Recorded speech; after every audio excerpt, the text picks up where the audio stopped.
तो जैसे कि लास्ट एपिसोड के अंदर हमने देखा था, जो है मतलब किंग होता है, उसकी यहाँ पर कैरी जो होती है वो आ जाती है, जिसे देखने के बाद में सभी लोग बोलते हैं कि एक मिनट वो देखो, वो तो एमली किंग का कैरेज है। जो सुनकर एक और बंदा जो होता है वो बोलता है कि अगर एमली किंग जो है वो यहाँ पर आ गया है तो इसका मतलब हम लोगों का अभी यहाँ पर कोई भी काम नहीं है, हमें यहाँ से चले जाना चाहिए। जो सुनकर दूसरा बंदा जो होता है वो बोलता है कि यकीन नहीं होता कि जो है एमली ड्रैगन रोड रिज है, इसने तो यहाँ पर एमली किंग का भी अट्रैक्शन अपनी तरफ कैच कर लिया। और अब उसके इतना बोलते के साथ ही हमारा व्यू जो होता है वो वहाँ पर मौजूद एक पैलेस जो होता है उसके ऊपर आ जाता है, जहाँ पर कि हम देखते हैं कि एक सर्वेंट जो होती है वो वहाँ पर आते हुए किसी को बताती है कि सेकेंडली मिस जो एमली किंग है वो भी यहाँ पर आ चुका है। और उस सर्वेंट के इतना बोलते के साथ ही हमें वहाँ पर बैठी हुई लड़की के बारे में बताया जाता है कि इसका नाम जो है वो लिन जैन है, जो कि लिन फैमिली की सेकंड मिस है। और अब जो लिन जैन होती है वो अपनी उस सर्वेंट से बोलती है कि जो है मल्ली किंग है वो इस जगह पर नहीं आया क्योंकि उसकी प्रेजेंस जो है उसे मैं कैरेज के अंदर महसूस नहीं कर पा रही हूँ। जो सुनकर वो सर्वेंट जो होती है वो लिन जैन से बोलती है कि अगर एमली किंग जो है वो यहाँ पर नहीं आया तो फिर मुझे समझ में नहीं आ रहा कि उसने अपनी कैरेज जो थी उसके ऊपर यहाँ पर बैनर लगाकर क्यों भेज दिया, आखिर इस चीज़ का क्या मतलब हो सकता है। जो सुनते के साथ ही लिन चैन जो होती है वो बोलती है कि अगर जो है मल्ली किंग है उसकी बात की जाए तो वैसे तो वो काफ़ी पावरफुल पर्सन है, उसी के साथ में उसकी रेपुटेशन जो है वो भी काफ़ी ज़्यादा है, लेकिन उसके बाद भी वो एक कल्टीवेटर भी है, इसीलिए वो किसी भी प्रकार की जो अपॉर्चुनिटी है उसे गिव अप नहीं करना चाहता। इसीलिए जो ड्रैगन रोड रिज के अंदर रखी हुई अपॉर्चुनिटी है उसने भी इसका अट्रैक्शन जो है वो अपनी तरफ कर लिया, इसीलिए वो यहाँ पर आ रहा है। अगर सिंपल शब्दों में कहा जाए तो हेमंत किंग जो है वो एक तरह का लालची पर्सन है, जो कि यहाँ पर छोटी छोटी चीज़ों को भी अपनाने की कोशिश करता है। सच बताओ तो इस तरह के पर्सन को तो मुझे समझ में नहीं आता कि आखिर उसकी रेपुटेशन जो है वो इतनी ज़्यादा कैसे हो गई। मुझे तो लगता है कि उसे हमें हेमंत किंग से अच्छा जो है वो एक लालची किंग जो है वो कहना चाहिए। और अब उसकी इस बात को सुनने के बाद में जो सर्वेंट होती है वो फनी सा फेस बनाते हुए अपने मन में सोचती है, सच में जो सेकंड मिस है वो तो काफ़ी ज़्यादा ही बोल्ड है। और अगर हेवनली किंग की बात की जाए तो उसके बारे में इस तरह के जो शब्द है वो केवल हमारी सेकंड मिस ही जो है वो कह सकती है।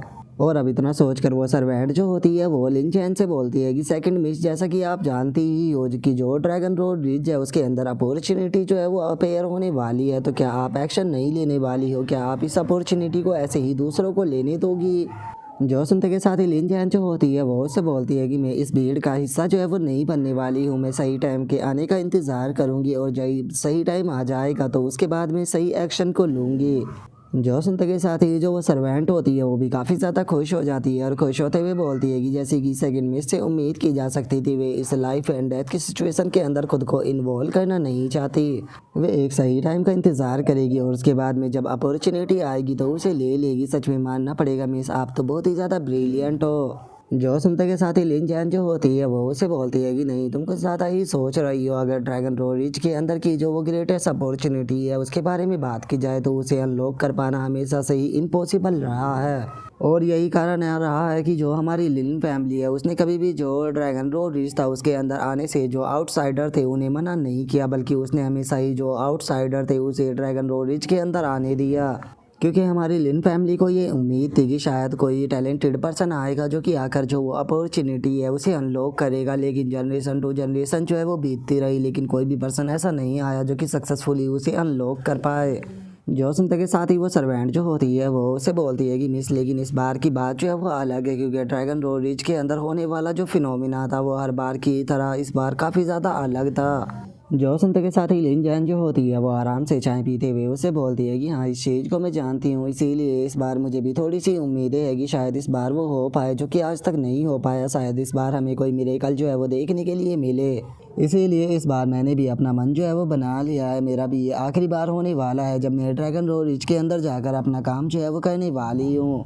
अगर हम लोग जो है वो इस बार भी जो ग्रेटर्स अपॉर्चुनिटी है उसका फ़ायदा नहीं उठा पाए तो उसके बाद में मैं आउटियान हैमर जो है वो हमारी लिन फैमिली का उसे उठाकर पूरा का पूरा ड्रैगन रोड रिच जो है उसे पूरी तरह से ख़त्म कर दूंगी, क्योंकि मैं नहीं चाहती हूँ कि हमारी आने वाली लिन फैमिली की जो अगली जनरेशन है वो भी इस उम्मीद में बैठी रहेगी शायद जो ड्रैगन रोड रिच के अंदर की अपॉर्चुनिटी है उससे उन्हें कोई बेनिफिट मिले। इसीलिए मैं इस सिस्टम को कम्प्लीटली ख़त्म कर दूंगी, जिसके बाद में ये ड्रैगन रोड रिच जो है वो कम्प्लीटली ख़त्म हो जाएगा और किसी को भी इस ड्रैगन रोड रिच से कोई भी उम्मीद जो है वो नहीं रहेगी। और मेरे हिसाब से यही सबसे अच्छी चीज़ रहेगी इस ड्रैगन रोड रिच के लिए। और अब इतना बोलते के साथ ही वो सेकंड मिस जो होती है वो वहाँ से जाने लगती है, जिसे देखने के बाद में जो सर्वेंट होती है वो खुश होते हुए बोलती है कि अगर हम किसी चीज़ को प्राप्त नहीं कर सकते तो उसे डिस्ट्रॉय कर देना चाहिए। सच में सेकंड मिस आपकी बातों को सुनकर तो मैं बहुत ही ज़्यादा इम्प्रेस हो चुकी हूँ। ये चीज़ दिखाती है कि आपकी पर्सनैलिटी जो है वो कितनी ज़्यादा स्ट्रॉन्ग है। और अब उसके इतना बोलते के साथ ही हमारा व्यू जो होता है वो चैन के ऊपर आ जाता है, जहाँ पर कि हम देखते हैं कि हेमनली किंग का जो कैरस होता है वो भी ज़मीन पर आ जाता है। और हेमनली किंग के कैरस को देखने के बाद में वहाँ पर खड़े हुए सभी के सभी लोग जो होते हैं वो हेमनली किंग को ग्रीट करने लगते हैं। और अब उनमें से एक बंदा जो होता है वो खुश होते हुए बोलता है कि सच बताऊँ तो हेमनली किंग से मिलना सच में मेरी बहुत ही बड़ी ख्वाहिश थी। फाइनली आज मेरी ये ख्वाहिश जो है वो पूरी होने वाली है। और अब हेमनली किंग के कैरेक्टर्स को देखने के बाद में हम देखते हैं कि जो क्रेजी स्वॉर्ड मैन होता है वो भी काफ़ी ज़्यादा हैरान हो जाता है। हैरान होते हुए बोलता है कि क्या सच में हेमनली किंग जो है वो यहाँ पर आ गया। और इतना बोलते के साथ ही जो क्रेजी स्वॉर्ड मैन होता है उसे अचानक से गुस्सा आ जाता है। और वो गुस्से में अपने मन में सोचता है कि अगर ये यहाँ पर आया है तो इसका मतलब वो भी यहाँ पर आया होगा। और अब क्रेजी स्वॉर्ड मैन के इतना सोचते के साथ ही एक पर्सन जो होता है वो कैरेज के अंदर से निकल कर बाहर आ जाता है। और बाहर आने के बाद में सभी लोगों से बोलता है कि माफ़ कर देना लेकिन मेरे मास्टर जो है वो यहाँ पर नहीं आए। और अब उस बंदे को वहाँ पर देखते के साथ ही सभी लोग जो होते हैं वो आपस में बातें करने लगते हैं कि ये तो हेमनली किंग नहीं है। जो सुनकर दूसरा बंदा बोलता है कि ये पर्सन हेमनली किंग का सर्वेंट है, मैंने नहीं सोचा था कि ये यहाँ पर आया होगा। जो सुनकर एक और बंदा बोलता है कि लेकिन आखिर हेमनली किंग यहाँ पर क्यों नहीं आए। जो सुनकर हेमनली किंग का जो सर्वेंट होता है वो उन लोगों से बोलता है कि मेरे मास्टर जो है वो दूसरे मैटर को अटेंड करने के लिए गए हुए हैं, इसीलिए वे इस बार यहाँ पर नहीं आए। इसीलिए मैं उन्हें रिप्रेजेंट करने के लिए यहाँ पर आया हूँ ताकि ड्रैगन रोड रिच के अंदर जो अपॉर्चुनिटी है उसे ले सकूँ। इसीलिए मैं उम्मीद करता हूँ कि तुम सभी लोग जो है वो यहाँ पर मेरे मास्टर के इस डिसीजन को रिस्पेक्ट दिखाओगे। अगर तुम सभी लोग ऐसा करते हो तो फ्यूचर में आप सभी लोगों को बहुत ही अच्छा रिवॉर्ड जो है वो दिया जाएगा। जो सुनते के साथ ही वहाँ पर लोग खड़े हुए भी अब थोड़े से घबराने लगते हैं। और एक बंदा घबराते हुए बोलता है कि चलो कोई बात नहीं, अगर हेमनली किंग नहीं आए हैं तो आप तो उनकी जगह आ ही गए हो, कोई बात नहीं, हम सभी लोग जो है वो आपके लिए यहाँ पर अरेंज जो है वो करा देंगे। और अब हेमनली किंग के उस सर्वेंट को देखने के बाद में हम देखते हैं कि क्रेजी स्वॉर्ड मैन जो होता है उसे उसके ऊपर काफ़ी ज़्यादा गुस्सा आने लगता है। और गुस्से में वो अपने मन में सोचता है कि जैसा कि मैंने सोचा था ये सच में यहाँ पर आया है। और अब क्रेजी स्वॉर्ड मैन के इस प्रकार के रिएक्शन को देखने के बाद में जो लिंग युवान होती है वो उसकी तरफ इशारा करते हुए क्रेजी स्वॉर्ड मैन से पूछती है कि क्या तुम इस पर्सन को जानते हो। और इतना बोलते के साथ ही जो लिंग युवान होती है उसे अचानक से याद आ जाता है। और वो उसे बोलती है कि अरे हाँ मुझे याद आ गया, तुमने बताया था कि जो हेमनली किंग है वो तुम्हारा सीनियर ब्रदर है, तो इसका मतलब ये तो साफ है कि तुम इस पर्सन को जानते होगे।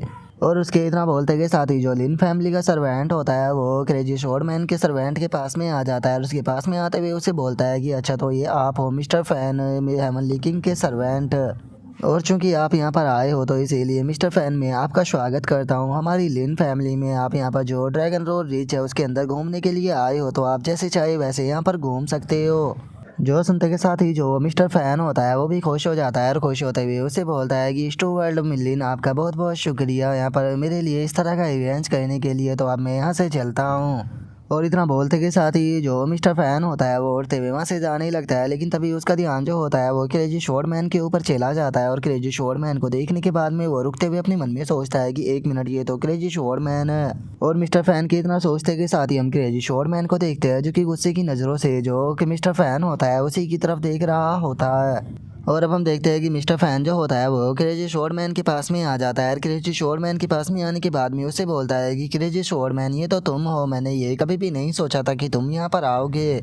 सच बताओ तो मैंने ये कभी भी नहीं सोचा था कि जो मेरा जूनियर ब्रदर है वो मुझे साउथर्न मैन रीजन के अंदर देखने के लिए मिलेगा। तो क्या मैं जान सकता हूँ कि आखिर मेरा जो जूनियर है वो साउथर्न मैन रीजन के अंदर क्या कर रहा है। जो सुनते के साथ ही क्रेजी स्वॉर्ड मैन जो होता है वो मिस्टर फैन से बोलता है कि सीनियर ब्रदर आपको इस चीज़ से कोई भी मैटर नहीं होना चाहिए, मैं यहाँ पर जो मेरा मास्टर है उसे सर्व करने के लिए आया हूँ। और इस चीज़ को सुनते के साथ ही जो लिंग युवान होती है वो भी काफ़ी ज़्यादा हैरान हो जाती है। और वो हैरान होते हुए बोलती है कि एक मिनट क्या मिस्टर फैन इसका सीनियर ब्रदर है। और इतना बोलते के साथ ही जो लिंग युवान होती है वो क्रेजी स्वॉर्ड मैन के पास में आकर उसे छेड़ते हुए उससे बोलती है क्रेजी स्वॉर्ड मैन तुमने तो कहा था कि जो हेमनली किंग है वो तुम्हारा सीनियर ब्रदर है, लेकिन यहाँ पर तो जो हेमनली किंग का सर्वेंट है वो तुम्हारा सीनियर ब्रदर निकला, क्या इसका मतलब तुम मुझसे झूठ बोल रहे थे। और उसकी इस बात को सुनते के साथ ही क्रेजी स्वॉर्ड मैन जो होता है वो गुस्से से लिंग युवान के ऊपर चिल्लाते हुए उसे बोलता है कि मैंने उस टाइम पर जो कुछ भी बोला था क्या तुमने ध्यान से भी सुना था। और उसके इतना बोलते के साथ ही जो मिस्टर फैन होता है वो हंसते हुए जो क्रेजी स्वॉर्ड मैन होता है उसे बोलता है कि मेरे प्यारे जूनियर ब्रदर अगर मैं गलत नहीं हूँ तो 12 से भी ज़्यादा तुम्हारे जो मास्टर थे वो ऑलरेडी मर चुके हैं। और जैसा कि मैं यहाँ पर देख सकता हूँ कि तुमने एक और मास्टर जो है उसे चूज़ कर लिया है, तो इसीलिए पता नहीं क्यों मुझे ऐसी फीलिंग आ रही है कि तुम्हारे इस मास्टर की भी जो ज़िंदगी है वो बहुत ही ज़्यादा छोटी जो है वो होने वाली है।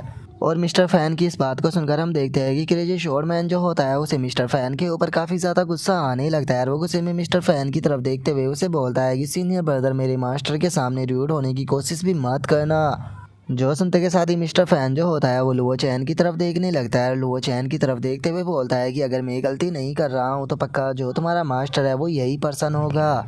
और इतना बोलते के साथ ही मिस्टर फैन जो होता है वो जोर जोर से हंसने लगता है, हंसते हुए बोलता है कि जरा देखो तो ये तुम्हारा मास्टर जो है वो तो बस एक ऑर्डिनरी सा इंसान है, इसे पीस ऑफ ट्रैश जो है वो भी कहना गलत नहीं रहेगा। और इतना बोलते के साथ ही मिस्टर फैन जो होता है वो गुस्से में इस क्रेजी शोरमैन की तरफ देखते हुए उसे बोलता है कि जूनियर ब्रदर मैं पहले से ही जानता था कि तुम्हारी आंखें जो है वो बहुत ज़्यादा बेकार है, लेकिन एक इस तरह के बेकार से इंसान को तुम अपना मास्टर जो है वो कैसे बना सकते हो? क्या तुम्हारा जो दिमाग है वो पूरी तरह से ख़राब हो चुका है? आखिर तुम इस तरह का एक गार्बेज जो है उसे अपने मास्टर कैसे बना सकते हो? क्या तुम्हारी यहाँ पर कोई भी रेपुटेशन नहीं बची है? क्या तुम यहाँ पर हमारा नाम जो है वो बदनाम कराना चाहते हो? और अब मिस्टर फैन की इस तरह की बातों को सुनकर हम देखते हैं कि क्रेजी शोरमैन को बहुत ज़्यादा गुस्सा आ जाता है और वो गुस्से में आकर सीधे जो मिस्टर फैन होता है उसके हाथ को पकड़ते हुए बोलता है कि सीनियर ब्रदर जो भी आप तुम बकवास कर रहे हो इसे अपने पास में रखो। मैं पहले ही बता देना चाहता हूँ कि मेरे मास्टर की तुमने बेइज्जती की तो मैं बिल्कुल भी पोलाइट नहीं रहूँगा। जो सुनते के साथ ही मिस्टर फैन जो होता है वो हंसते हुए अपने हाथ को छुटा लेता है और छुटाते हुए बोलता है कि मुझे समझ में नहीं आ रहा कि मेरा जूनियर ब्रदर जो है वो कब से लेकर अपने मास्टरों को इतना सिक्योर होने लगा। लेकिन छोड़ो चलो इस बात को, मैं तुम्हें एक चीज़ जो है वो बता देना चाहता हूँ कि क्या तुम जानते भी हो कि मेरा मास्टर कौन है? चलो मैं तुम्हें बता देता हूँ कि मेरा मास्टर जो है वो कोई और नहीं बल्कि हेमनली किंग है। और अगर हेमनली किंग की बात की जाए तो वो साउथर्न मैन रीजन के एक सबसे फेमस फिगरों में से एक है। तुमने उनका नाम तो पक्का ज़रूर सुना होगा। लेकिन हम देखते हैं कि उसकी बातों से लुओ चैन जो होता है वो बोर होने लगता है और बोलता है कि चलो यहाँ से चलते हैं। जो सुनकर क्रेजी शोरमैन भी ओके बोलकर लुओ चैन के साथ में जाने लगता है। जो देखने के बाद में तो मिस्टर फैन जो होता है उसे काफ़ी ज़्यादा गुस्सा आ जाता है और वो गुस्से में चिल्लाते हुए बोलता है कि एरोगेंट ब्रैड तुम्हारी हिम्मत कैसे हो गई मुझे इस तरह से इंटरप्ट करने की? और उसके इतना बोलते के साथ ही हम देखते हैं कि लो चैन अपने साथियों के साथ में थोड़ा आगे आ चुका होता है और अब जो लिंग युवान होती है वो क्रेजी शोरमैन से बोलती है कि क्रेजी शोरमैन अगर मैं गलत नहीं हूँ तो तुम और मिस्टर फैन जो है वो सोन ब्रदर है, लेकिन उसके बाद भी आखिर वो तुम्हें ऐसी नीची नज़रों से क्यों देखता है? जो सुनकर क्रेजी शोरमैन जो होता है वो लिंग युवान से बोलता है कि ये एक नॉर्मल सी बात है, ये काफ़ी लंबी स्टोरी है। जिस टाइम पर हम लोग जो थे वो वहाँ पर नौकर बनाए जाते हैं उस जगह पर बिजनेस किया करते थे जहाँ पर कि हमें बहुत ही कम सैलरी जो थी वो मिला करती थी। तो तुम ऐसा कह सकती हो कि हम बहुत ही छोटे इंसान हुआ करते थे और जब कोई छोटा इंसान बड़ा बन जाता है तो उसके अंदर नॉर्मली एरोगेंस जो है वो आ जाता है और वो दूसरे नज़रों को नीची नज़रों से देखने लगता है। जो सुनते के साथ ही लिंग युवान जो होती है वो उसे बोलती है कि मुझे एक चीज़ जो है वो समझ में नहीं आ रही, मैं इस चीज़ को जानने के लिए काफ़ी ज़्यादा क्यूरियस हूँ। तुम लोग जो है वो काफ़ी ज़्यादा पावरफुल हो लेकिन उसके बाद भी तुम आखिर दूसरों को सर्व क्यों करते हो? इस चीज़ से तुम्हें क्या बेनिफिट है? जो सुनते के साथ ही क्रेजी शोरमैन जो होता है वो उसे बोलता है कि मैं इस बारे में नहीं जानता हूँ। मेरे मास्टर जो थे उन्होंने मुझसे कहा था कि हमें किसी पावरफुल मास्टर को सर्व करना चाहिए, क्योंकि जब वो पर्सन पावरफुल या फिर अमीर जो है वो बन जाता है तो उससे सभी लोगों को बेनिफिट जो है वो मिलता है। मेरे मास्टर ने मुझे यही सिखाया है और मैं इसी चीज़ को फॉलो कर कर चलता हूँ। और अब क्रेजी शोरमैन की इस बात को सुनकर जो लिंग युवान होती है वो भी हंसने लगती है। हंसते हुए अपने मन में सोचती है कि एक पर्सन राइज करेगा तो उसके साथ में बाकी के सभी लोग भी राइज करेंगे। सच में इन लोगों की मेंटेलिटी तो काफ़ी ज़्यादा अलग है। और उसके इतना सोचते के साथ ही अचानक से पहाड़ियों के अंदर से ड्रैगन रोर जो होती है वो सुनाई देने लगती है, जिसे सुनते ही लिंग युवान जो होती है वो बहुत ही ज़्यादा खुश हो जाती है और बोलती है कि ये तो ड्रैगन रोर है। सच में हम बहुत ही ज़्यादा लकी है जो कि हमने इतनी जल्दी यहाँ पर ड्रैगन रोर जो है वो सुन ली। और अब इतना बोलते के साथ ही वे लोग जो होते हैं वो एक स्टोन के पास में आ जाते हैं, जिसे देखकर लिंग युवान जो होती है वो बोलती है कि जो ड्रैगन रोर थी वो इसी स्टोन के अंदर से आ रही थी। जो सुनकर क्रेजी शोरमैन हंसते हुए बोलता है कि ठीक है तो मैं अभी इसे तोड़कर इसे ओपन करता हूँ। और क्रेजी शोरमैन के इतना बोलते के साथ ही एक पर्सन वहाँ पर आते हुए चिल्लाकर उसे रुकने के लिए बोल देता है। जो सुनते के साथ ही क्रेजी शोरमैन भी रुक जाता है और हम देखते हैं कि वहाँ पर काफ़ी सारे पर्सन जो होते हैं वो आ जाते हैं। और अब उनमें से एक बंदा जो होता है वो आगे आते हुए उनसे बोलता है कि मेरे प्यारे दोस्तों मैं इस जगह को लेना चाहता हूँ, तो क्या प्लीज़ तुम ये जगह जो है वो मुझे दे सकते हो? जो सुनकर क्रेजी शोरमैन जो होता है वो फनी तरह से उसकी तरफ देखते हुए उससे बोलता है कि तुम लोग आखिर हो कौन? जो सुनते के साथ ही वो बंदा जो होता है वो क्रेजी शोरमैन से बोलता है कि इस चीज़ से फ़र्क नहीं पड़ता कि हम लोग कौन है, हम लोग जो है वो इस जगह को लेना चाहते हैं, वो भी प्यार से। लेकिन अगर तुम लोग प्यार से हमें इस जगह को नहीं दोगे तो बेफालतू की हम लोगों के बीच में दुश्मनी ही बढ़ेगी। जो सुनते के साथ ही लिंग युवान जो होती है वो उसे बोलती है कि तुम लोग जो है वो आखिर हो कौन और क्या सच में तुम्हें ऐसा लगता है कि हम लोग जो है वो तुम्हें ये जगह दे सकते हैं? अगर तुम ये सोच रहे हो तो इस चीज़ को अपने दिमाग से निकाल दो। और लिंग युआन की इस बात को सुनते के साथ ही वे लोग जो होते हैं वो उन तीनों को चारों तरफ से घेरने लगते हैं और उनमें से एक बंदा जो होता है वो हंसते हुए उनसे बोलता है कि तुम लोग क्या सोच रहे हो कि तुम हमारे साथ में पंगा ले सकते हो। लगता है कि तुम लोग जो है वो शायद हमारे बारे में नहीं जानते हो। हम लोग जो है वो 5 हीरो में से एक है। क्या तुम 5 हीरो के ओरिजिन के बारे में भी जानते हो। जो सुनते के साथ ही जो लिंग युआन होती है वो आकर लुओ चैन के पीछे छुप जाती है और लुओ चैन के पीछे छुपते हुए उनसे बोलती है कि क्या तुम्हें लगता है कि मैं तुमसे डरूंगी। क्या तुम भूल गए कि मेरा बड़ा भाई मेरे साथ में है। जो सुनने के बाद में तो बेचारा जो लुओ चैन होता है वो कुछ भी नहीं बोल पाता। लेकिन तभी जो क्रेजी शोरमैन होता है वो लिंग युआन की तरफ देखते हुए उसे बोलता है कि जरा देखो तो तुम बार बार यहाँ पर जो मेरा मास्टर है उसका फ़ायदा उठा रही हो ताकि तुम अपनी प्रॉब्लम ही जो है वो मेरे मास्टर से क्लियर करा सको। क्या इस बार तुम दोबारा से मेरे मास्टर का फ़ायदा उठाना चाहती हो। जो सुनते के साथ ही लिंग युआन जो होती है वो काफ़ी एम्बेरस होने लगती है और हंसते हुए बोलती है कि तुम ये किस तरह की बातें कर रहे हो। हकीकत तो यह है कि मैं काफ़ी ज़्यादा कमज़ोर हूँ, इसीलिए मुझे पावरफुल पर्सन की ज़रूरत होती है ताकि उसकी सपोर्ट से मैं बेफालतू की प्रॉब्लमों को क्लियर कर सकूँ। और लिंग युआन के इतना बोलते के साथ ही वहाँ पर खड़े हुए जो वे बंदे होते हैं वो लुओ चैन की तरफ देखते हुए उससे बोलते हैं कि अच्छा तो तुम इसके बड़े भाई हो तो ठीक है, हम डायरेक्टली यहाँ पर तुमसे बात करेंगे। तो बताओ तुम हम इस जगह को हमें दोगे या फिर हमारे साथ में फ़ाइट करना चाहोगे। और अब उन लोगों की इस बात को सुनने के बाद में जो लुओ चैन होता है वो उन लोगों से बोलता है कि ठीक है, मैं एक चीज़ पूछना चाहता हूँ कि क्या तुम लोग इस चीज़ को लेकर श्योर हो कि ये अपॉर्चुनिटी जो है वो तुम्हें लेनी है। जो सुनने के बाद में वो बंदा बोलता है कि हाँ, मैं इस चीज़ को लेकर पूरी तरह से श्योर हूँ। हम लोग जो है वो इस अपॉर्चुनिटी को लेकर रहेंगे, अगर तुम नहीं दोगे तो हम इसे फाइट कर कर ले लेंगे। जो सुनते के साथ ही लुओ चैन जो होता है वो उनसे बोलता है कि ठीक है, अगर तुम इस अपॉर्चुनिटी को लेना चाहते हो तो ये अपॉर्चुनिटी जो है वो तुम्हारी हुई। जो सुनते के साथ ही वो बंदा जो होता है वो भी हंसते हुए आगे बढ़ने लगता है और आगे बढ़ते हुए जो लुओ चैन होता है उसे बोलता है कि सच बताओ तो तुमने एक सही चाल को यहाँ पर चला, नहीं तो तुम्हारे लिए ही प्रॉब्लम क्रिएट होती। और अब उस बंदे के इतना बोलते के साथ ही हमारा आज का एपिसोड जो होता है वो यहीं पर ही कंप्लीट हो जाता है। तो नेक्स्ट एपिसोड के अंदर देखिए कि आगे क्या होता है। अगर आप लोगों को वीडियो अच्छी लगी हो तो लाइक करना, चैनल को सब्सक्राइब करना। मैं मिलता हूँ नेक्स्ट एपिसोड में, तब तक के लिए बाय बाय गाइस।